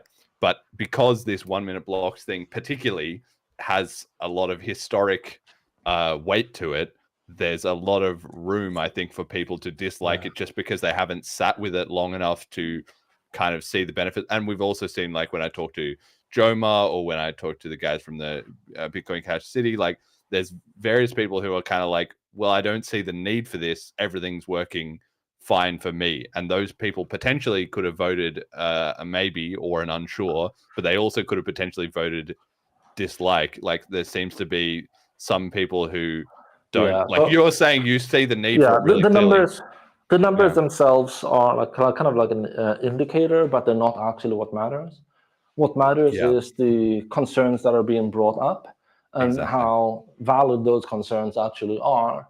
And that is not measured by these polls. And so it's kind of hard to have a discussion around whether or not. And I can say with absolute certainty that 1 minute blocks has more people that has currently valid concerns around it Yes. than the other Agreed. ones. It impacts so many other systems, and it changes a lot. Yeah, and we Hopefully for the certainly better. need I really to. want it. Yeah, well, that's right. I think there's still some room, with the research on minor centralization that is being done there. I think talking to the exchanges and getting more feedback from exchanges and mining pools is going to be very, very important over the next year. But that is to say, even if this was proposed for 2026 lock-in, or rather 2027 lock-in, which will be the 2027 upgrade, that means we're still 15 months away from lock-in. So there's a long window of time there, and plenty of work that could be done in that aspect. Okay, so I think that's pretty clear on the upgrades. Then we got an excellent announcement this week from Fernando from the Knuth team and BCH Argentina. They were working on a scalability initiative and released some results in a new, I don't know what was the right word, project or product, technology research innovation, which they call UTXO-Z or UTXO-Z. I don't know if they would prefer the British or American saying. They have reworked a custom database optimized for UTXOs. The numbers were massively improved on Level DB, which is the current software used in most of the node implementations.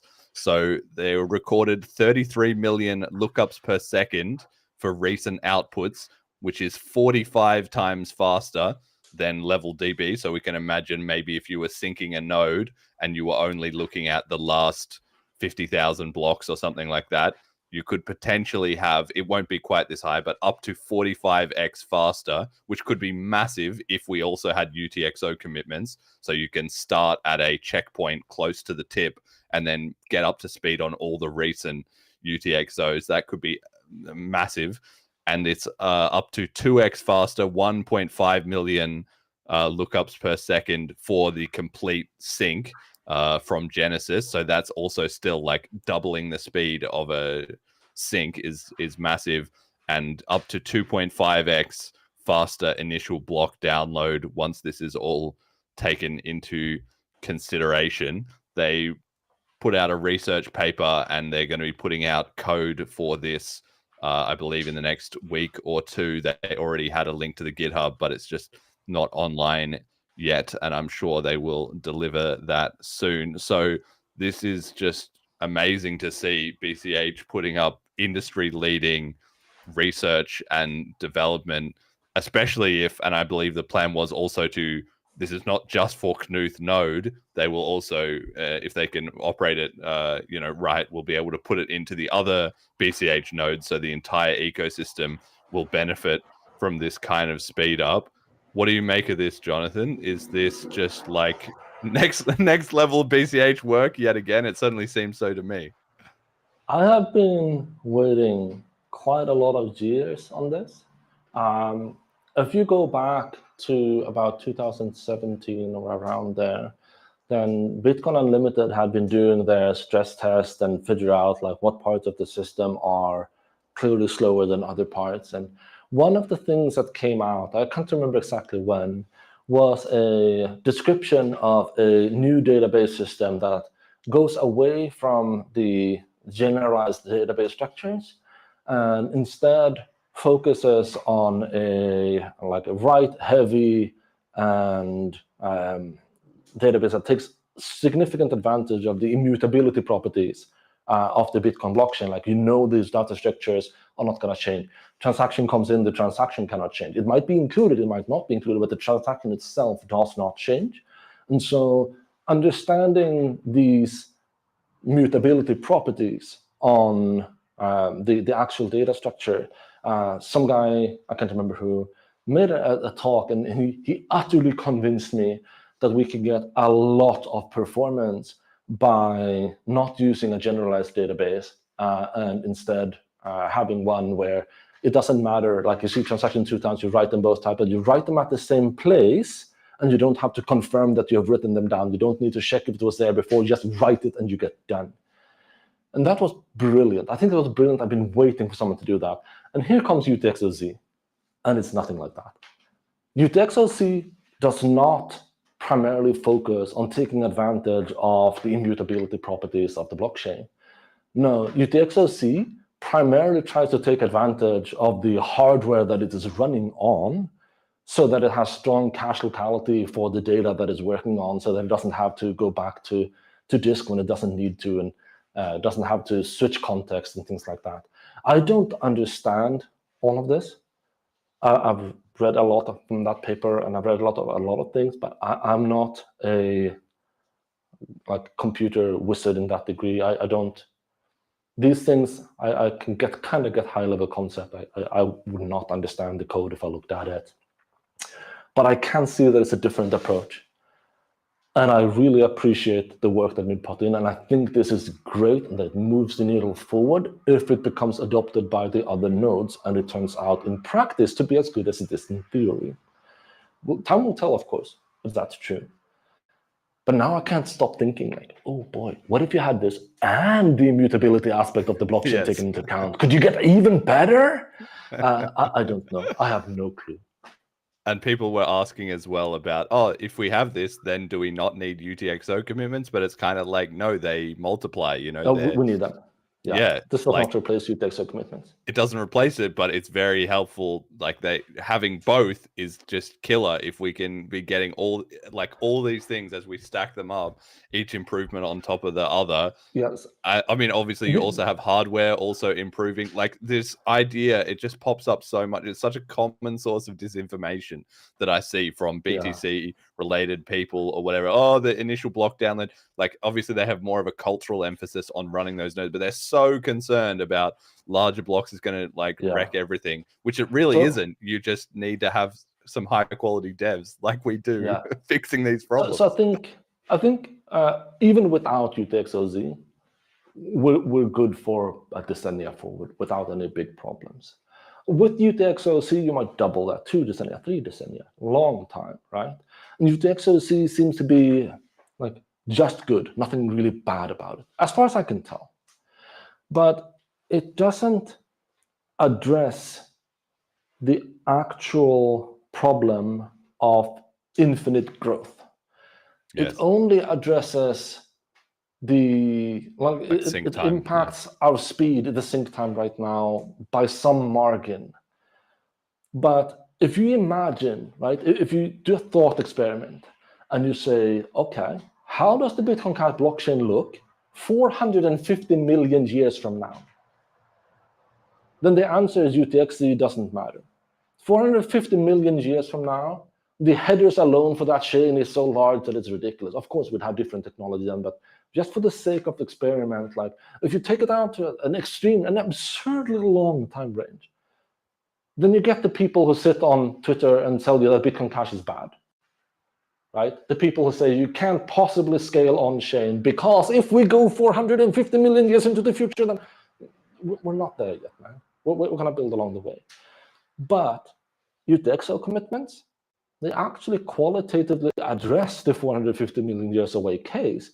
And you can go to those people and say, yeah, we proved we still have only the relevant state. Everything works. What are you so grinding up, man? Let us build a good system over here. So they address two very different things, right? Yes. And UTXOZ might very well be the more practical of them, the one that we actually kind of need. Need first, yeah. I mean, we'll get to both. But the thing is, I mean, just to be clear, those people who are propagandized, even UTXOZ, UTXO commitments, all this, the immutable stuff, doesn't matter if we could have syncing the whole chain in 1 hour with enormous blocks. Like, it's never going to change their mind. They just refuse to listen to any of this stuff. Well, but regardless, it's important that we actually solve the problem, whether or not they will eventually recognize that. Yeah. The good part is we don't need to convince them. Right? Yes. We solve the problem and then we onboard everyone else. Yeah, exactly. Okay, so speaking of those propagandized people, we've got an update on our friend Bitcoin Mechanic.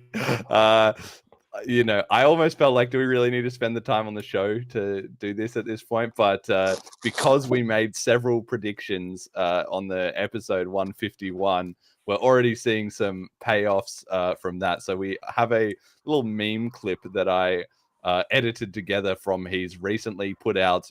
This is not from his most recent video because he's now started putting out multiple videos per week ranting about his frustrations with the BTC, disaster, essentially. But I've edited together this particular bit to highlight some of his frustrations and the things that we called out and predicted in May on episode 151. So let's hear what he had to say. Some point, and we really don't want to trigger them to do that. I don't want to do a fork, and I'm being sincere when I say that. People keep saying you're the next Roger Ver, when hard fork, when soft fork, whatever, and I keep saying I don't want to do that. I could do a soft fork without being the next Roger Ver, obviously, because that was hard fork, not soft fork. But I don't want to do that. I never ever want to concede that the appropriate venue for fighting spam in Bitcoin is not the mempool, because it is. That A few moments later. Very quickly. It's just the fact that why is stuff that can do any damage at all getting merged into the reference client? If the developers are that malicious or that stupid, take your pick, then the project is not in good hands. And if the community is not able to respond to that in the appropriate manner, which is dispose of these people and replace them or completely abandon and stampede away from that client, if those reactions do not happen, then we are asleep at the wheel and Bitcoin is going to go off the rails and fall apart. It's just a matter of time. You're looking at people that don't know what they're doing or that know exactly what they're doing and actively want to do something bad, being in charge, and a community that isn't awake enough to pay attention to that. If that's the case, then Bitcoin is going to die, and it's not going to... I need people to understand second and third order effects and, well, I guess deeper implications of the fact that bad stuff is getting merged in. You can't merge in bad code into Bitcoin and then go, yeah, but that bad code doesn't immediately destroy Bitcoin when they release that client, and go, therefore it's fine. Of course it's not fine. It's just, again, I got into this conversation yesterday. People are like, look, I likened it to having an argument about which stab wound was the one that killed Julius Caesar. Was it the 9th one or the 10th one? Which was it, the 11th one? People say it was the 12th one. Who cares? The point is, why is this guy getting stabbed by people he trusts? He's going to end up dead if he's in that situation. I don't need to get caught up in the minutiae of it. It's irrelevant. I don't need to sit here and talk about which decision by Bitcoin Core was the one that killed Bitcoin. I just need people to go, it's under attack by its developers, and we need to acknowledge that and get away from it. Otherwise, we're fucked. That's the only position I'm taking here. It's very obvious, and I don't want to get caught up in these stupid ifs and these horse trading conversations. Well, what if this happens? A few moments later. And say that it wasn't our fault. Like, we were cloud seeding, we were doing weather modification. But by the way, if you believe weather modification happens, that's a conspiracy theory. The problem is everyone doesn't go from A to B in a smooth motion. And it's like Edward Snowden's point. You just end up with like, oh, they're not spying on us, that's a conspiracy theory. And somehow like 90% of people believe that and 10% don't, who everyone thinks is paranoid, conspiracy theorists. And then you end up in a world where like 60% of people know they are spying on us and 40% don't. And it suddenly it's not really a conspiracy theory anymore. It's just kind of a thing we all know about and don't really care about. That's how frogs get boiled. We got the hijacking Bitcoin cover at the end there. But I don't know, I just want to say, like, this is really just exactly what we explained on that episode, right? So he's recognized that Bitcoin is under attack, the community's asleep, the frog is boiling, his frustration is growing and growing and growing until his cognitive dissonance has to break. But it is literally all the things that we pointed out then. Of course, the 10% of people that he's talking about who start out outside the conspiracy theory, that was the Bcashers who are outside the information bubble that has now popped. And now the hijacking and Bitcoin Core malicious, that's just... somebody's at the racetrack. That's just been like, common knowledge, quote unquote, in his mind now that it wasn't before. It's amazing to me that he can give these analogies about, was it the 10th stabbing or the 11th stabbing that caused the problem? But then he can't understand, like, he is catching up to the BCH story late. He still thinks that there's some artificial dividing line at which he caught on that they were screwing up things. Jonathan, you're making a racket, mate. Can you stop that? Anyway, I said that he was ping-ponging back and forth between, is it malicious or ignorant devs? He kind of says, I don't want to get caught in the minutia, but then he also is trying to draw these kind of lines between soft and hard forks, which is nonsense. He says he doesn't want to do a fork, but then he also they need to do a mass migration away and just dump the Bitcoin Core devs entirely, which is not, he thinks it can be done with knots, but it can't, because he's also trying to have his cake there and eat it as well, where when he wants to be rebellious, he says, run Bitcoin knots and we'll show those Bitcoin Core guys. And then when people say, yeah, but that's got very little institutional support, it's, coded mostly by Luke Jr. and maybe one or two other guys, then he says, no, but it's mostly Bitcoin Core. It just is a few patches. So we still have, he's trying to have his cake and eat it there too. All of this is obviously, exactly what we already explained. So if you haven't watched episode 151, you can go watch that and see that podcast wins another round. And things are going from bad to worse, of course. Yesterday, Gloria, classic, emerged a PR for lowering the minimum relay fee. So he's now 0-2 in the hole with the op return extension lengths got merged, and this other one also has been merged, and it will be shipping in October. Knots is only at 17%, so they're going to need to move fast if they want to stop that getting rammed down their throats, but it's going to happen anyway. Jonathan, what do you make of this? This is just a complete clown show at this point, isn't it? Yeah, I'll just agree with you there. Like the first assumption that says the community is asleep, I think is wrong. I don't think the community is asleep. I think there's a better explanation. The community is fractured. It's fractured in 3 groups. The people who care about A, the people who care about A but in a different way, and the people who don't care about A. And the people who don't care about A, they are the vast majority. The vast majority. And so whatever the filterers or filterers or non-filterers or whatever group you have there at the moment, they will never become an active majority. They might become larger than a different minority, but that doesn't really matter, because the power to make change here, they gave that away to the Bitcoin reference client when they shouldn't have had. Yeah, exactly. And on that topic, we also got here community comment of the week. Things have also just been, exactly like you're saying, falling apart among the fractured different, Twitterati. Vlad Kostia with a fresh tweet from August the 13th, 4 days ago, saying, quote, Bitcoin big blockers were right about the problem, but wrong about the solution, end quote. Of course, he was unable to elaborate what exactly we got wrong about the solution, and it's incredibly arrogant of him to say, well, you guys were onto the problem that I didn't see 9 years ago, but also somehow your solutions, which you've actively implemented and been working on and still exist today and have improved the whole time, are not as good as my imaginary solution, which I've done absolutely nothing about and only decided we needed in the last week. That's beyond ridiculous. And also Corey Clipston from swan.com, who, if you go back to, was it episode 12 or 18, where we did the Kim.com review and we caught him and his crew, getting wrecked in a debate and then trying to delete it and cover it up. And then we later had on the show those guys that on Twitter couldn't believe it when we showed to them their own content that they had deleted. They thought we'd manufactured their own content because they had censored themselves. Anyway, he said, Jonathan, can you mute, mate? I'm like talking in a wind tunnel here. Quote from Corey Clipson, quote, I too want Bitcoin to be adopted as a medium of exchange, which I expect to take off in the West in the 2035 to 2060 timeframe.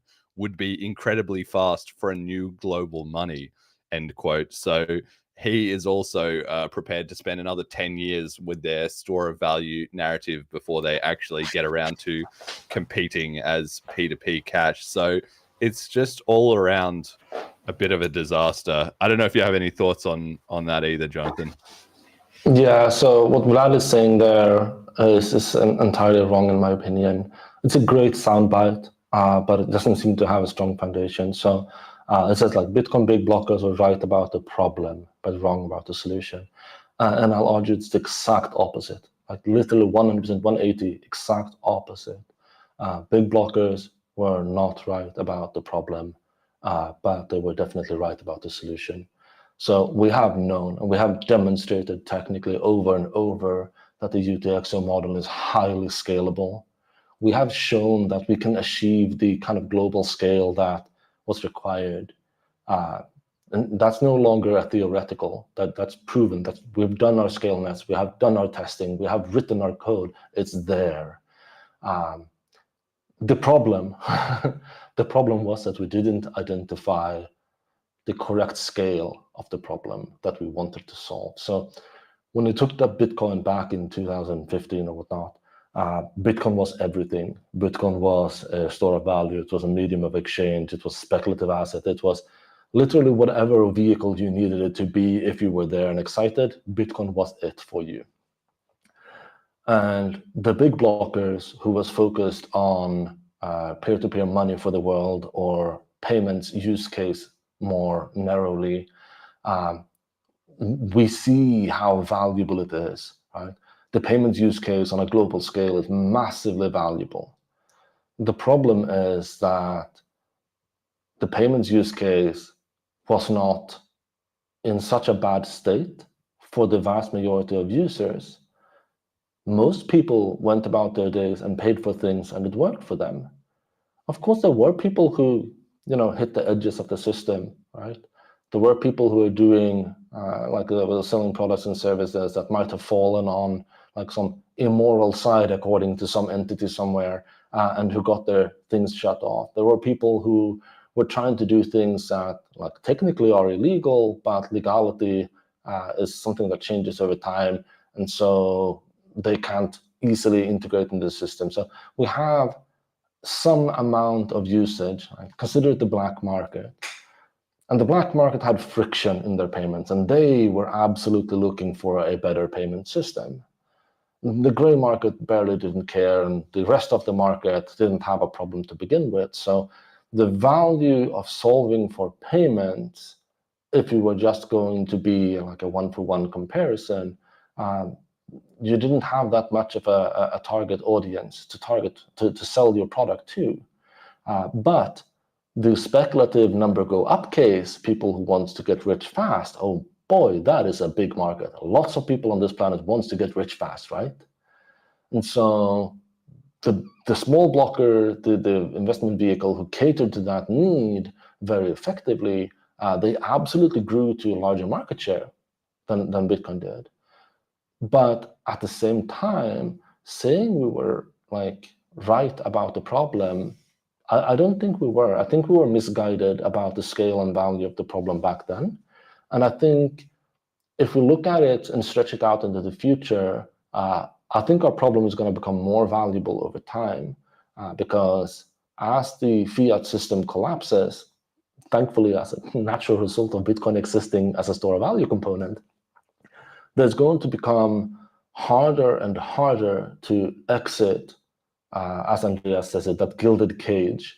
And as the system starts clamping down and starts restricting and start obstructing and start controlling, then suddenly the friction will be there. And when the friction is there, oh, well, now we have our actual addressable market for the payments use case. And that is when we actually will shine massively. But even today, if we ignore that side, if you look at us, we're still a 10 billion something network in US dollars. That's not something to scoff at. And we are growing. I mean, how many other companies can you look at and say, oh, they're just 10 billion something in value, total market cap, and they were wrong about everything they do. we're not That's entirely true. wrong, right? Yes, I mean, to be fair, and I mean, I always, love this topic because the fact of the matter is the big blockers were right, like you said, about the technical details, and they were completely right about the hijacking and all that, but still lost and still had a lot of problems because there was so much cope and so forth about the way the miners acted, which, to be fair, at the time had no precedent. So everybody was kind of guessing.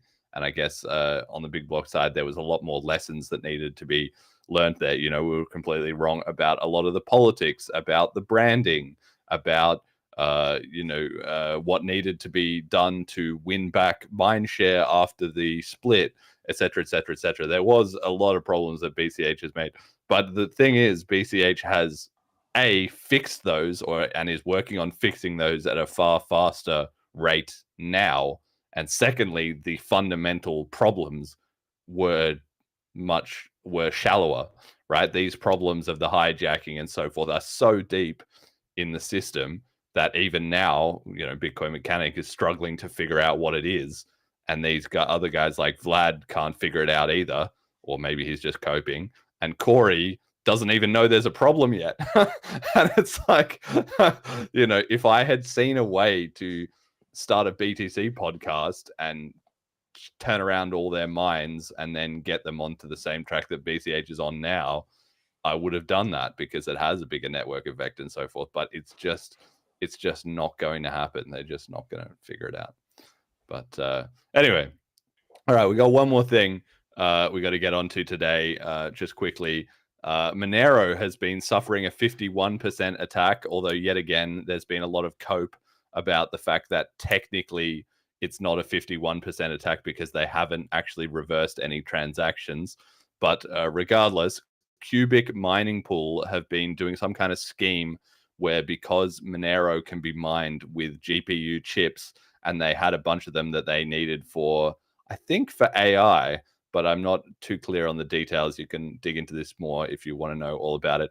Basically, they found a way that they can profit from mining Monero more than somebody just regularly mining Monero by using their own token to do buybacks and also simultaneously do some kind of AI thing. That's basically the idea, I think. But anyway, they announced that they announced that they were going to take over Monero and get 51% control, which a bunch of pundits said, no, this is just FUD, it's not going to happen. And then a week later, it did actually happen. And they have done 6 or 7 block reorgs at least once. They've been delisted from Kraken now for being insecure, and the price has plummeted from rank 23 down to rank 30, although I think they're doing a little better today. So they are currently in a mess trying to figure out how to stop this and what to do about it. My main point about it is that I've been told for many years by Monero people on Twitter that you really want to have GPUs so that everyone can mine. It's much more decentralized, etc. And I've tried to explain to them, no, actually ASICs is better because the whole point of the mining is to make it hard to attack the network. It's not to be some kind of democratized political system. People kind of get the wrong end of the stick on that. And all the fanboys of GPUs are now reaping what they sowed in terms of AI cropping up, driving huge demand for chips, and now making them vulnerable to these attacks. But it's certainly a fascinating time in cryptocurrency history to see them struggling with this kind of thing. Jonathan, have you been following this story, or do you want to chip in on what's going on here? I have seen some of it, and like some people argue that this could happen to BCH because BCH is such a small part, the amount of money required isn't that big. But I think BCH has a fundamentally different position, and I'll go into detail on that. So if you look at BCH's past, when we split off from Bitcoin, there was a lot of miners moving back and forth. And there was a point in time where the value of BCH were low, and some miners went in and started mining empty blocks, I think it was, to disturb the network. And what happened at that point was that other miners went in despite there being no sufficient short-term profit motive. It wasn't more sensible for them to mine BCH than it was to mine Bitcoin. Yet they still stepped in and started mining blocks with transactions in them and stopped that deadlock from happening. And if I look back on this and I ask, what is the financial incentive? Why were they doing this? Then one could argue that, oh, maybe they're just idealists, right? Maybe they just liked Bitcoin Cash. And to some degree, I'm sure that's true. But I think there's a more fundamentally valuable thing here that I haven't heard that many other people talk about. And it's that if Bitcoin fails, right, if something goes wrong with Bitcoin, where will all the miners go? Their hardware, they do the SHA-256 according to the Bitcoin structures, right? They're pretty hard optimized for that. They can't go do other things. So if you are a company and you're trying to provide stability for your income for the 10, 50 years into the future, maybe it's not a good idea to put all your eggs in one basket and then proclaim that no one can step on this basket, it's impossible, just to taunt people into doing it. It's not a good idea. A better idea is to make sure that you have several baskets with eggs in them in different places. And they might not be the best eggs or the largest stacks of eggs or the most important eggs, every one of them. It might be that some of them are just for a rainy day, right? But if something does go wrong with Bitcoin, all that SHA-256 hashing hardware will need somewhere to go that still has meaningful value and liquidity, or that hardware gets entirely destroyed in value.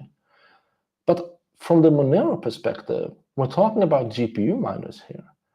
And if they destroy Monero, well, their GPUs are still valuable, right? They just go to the next network because there are so many different networks that are GPU mineable that it doesn't really matter. So they don't have this incentive to protect a network that isn't their most profitable at the moment. Their incentive is essentially do what's think a week or a month or whatever time frame ahead, and that's good enough for them. But if you're gonna buy hundreds of millions of dollars of SHA-256 hardware, and you look at what coins there are out there that can do it, you want to protect that investment, even if that means offering 0.5% of your profit margin to defend a network at a loss. I think that's the underlying difference between things here. Yeah, I agree. It's the analogy I use to describe it to people is if you owned a gold mine and a smaller silver mine, would you ever stop your gold miners from mining gold? And not only that, you would send them to attack your own other miners in your silver mine. That's just an L on so many fronts. You're disrupting your gold mine, you're disrupting your silver mine, you're doing it to yourself. It's just a shitty idea on every single front. So BCH is well protected, or at least historically has been in that regard. Obviously, the best thing is for us to pump the price, build transaction volume, have sustainable fee revenue, and then attract back hash rate, and then become harder to attack. And that's the long-term solution, which we're working on. But in the short term, between that and having a 10-block checkpoint, we seem to be fairly resilient. And even on top of that, even if there was an attacks, cryptocurrencies have shown to be very, very resilient. So I'm not counting XMR out at all after suffering these attacks. Who knows what they will do, change, maybe even the attacker will get bored and piss off. I don't know. But cryptocurrencies are pretty resilient in that way. But I thought it was a good opportunity to bring up this point about why is ASICs so important, because plenty of people, similar to the whole UTXO thing, plenty of people are just oh no, GPUs is better. They have some kind of political idea that the white paper says one CPU, one vote, and therefore everybody in the world, some utopia, will be mining on their laptop in some fair decentralized system. That's not specializations, that's not capitalism, that's not how any of this works or ever was going to work. So actually, you're better off with ASICs. All right, a message to the community. Your chance to round it off. Final thoughts, Jonathan. What does the BCH community need to hear? Yeah, I don't know. Keep staying engaged in the ships we have.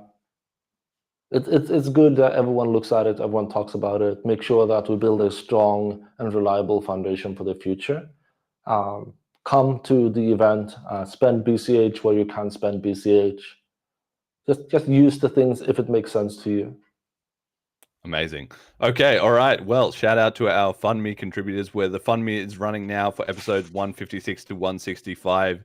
You can find that at fundme.cash. It has only 10 or 11% needed. So if it's only a couple BCH, if people could get us over the line, that would be much appreciated. The show continues to grow. We're nearly at 3,000 YouTube subscribers. In fact, we might have even hit it during this live stream. So we're doing the best we can to put out all this content and all the promotion. So whatever support you can give us would be much appreciated. Our FundMe contributors, Majamali Marcelo, Jeremy is made of whatever profits are made of, Molecular, the show we love, at Cash Stamps, Keep Building and Broaching, Erdogan Talk, Economics Writer, Big Hair, love the show, love your hair, Milton Friedman, Purely Peer, purelypeer.cash, discover the thrill of quest hunting, find hidden cash drops, and collects BCH, Ryan Giffen, keep it up, boys, and DGN and FurQ, fresh hardcore BCH rap anthem coming at ya, the Green Comeback Kids, get it at https://nwb.cash, which I was actually listening to before the show. Maybe we'll have that in the outro music one week, but not this week, unfortunately.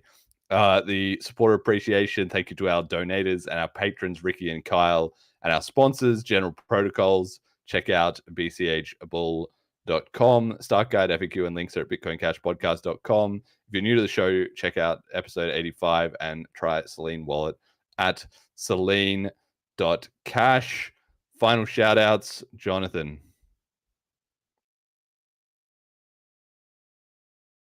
No, not needed. Nothing. You're all great. Nothing. Okay, Jet, any final words? Nope. Okay, I'm just going to say, if you're interested in Blaze, check out at BCH Blaze on Twitter. And you can also find the Telegram group. Just ask around in the Telegram groups, or you can go to bchblaze.cash for the links and the information. You can also sign up on the Dora Hacks page. And if you're interested in sponsoring or helping to run the event or being a participant or anything, just reach out to us, because that is all spinning up now. And our outro song today will be Pump It Up by Endor. I had several people requesting some more kind of meme style promotion. So we have delivered with a video remix of this classic cryptocurrency hype song. So next time you need to get fired up about the BCH price gains or just the BCH traction in general, you can take a listen to this. So this will be Pump It Up, the BCH Maximalist remix. Thank you all for listening. Until next time.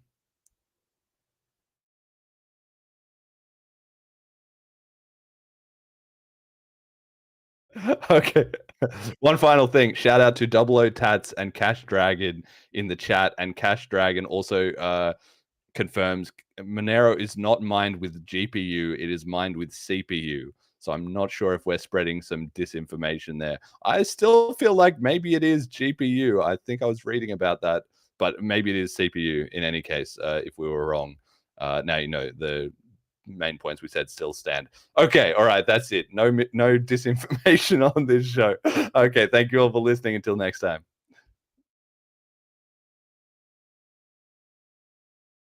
Don't you know, pump it up. You got to pump it up. Don't you know, pump it up. You got to pump it up. Don't you know, pump it up. You got to pump it up. Don't you know, pump it up. You got to pump it up. Don't you know, pump it up. You got to pump it up. Don't you know, pump it up. You got to pump it up. Don't you know, pump it up. You got to pump it up. Don't you know, pump it up. You got to pump it up. Don't you know.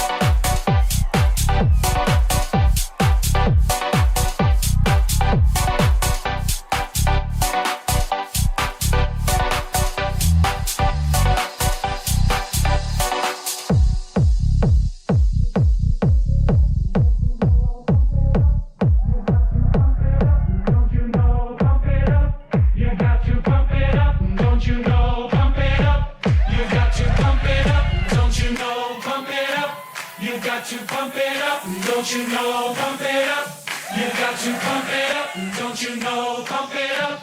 You got to pump it up, don't you know? Pump it up. You got to pump it up, up, up.